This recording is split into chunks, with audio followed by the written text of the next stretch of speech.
If your Kia shows a check ESC warning on the dashboard, it means the electronic stability control system has detected a fault. ESC helps maintain traction and stability by monitoring wheel speed, steering angle, and braking input. When the warning appears, the system may be partially disabled, which can reduce vehicle stability in slippery or emergency situations. Proper diagnosis is important to restore full safety performance. Important steps. 1. Begin with a full diagnostic scan of all vehicle modules to retrieve stored trouble codes.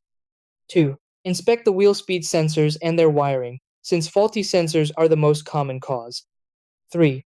Check the steering angle sensor and perform calibration if required after repairs or alignment work. 4. Examine ABS components, including the control module, for communication or power faults.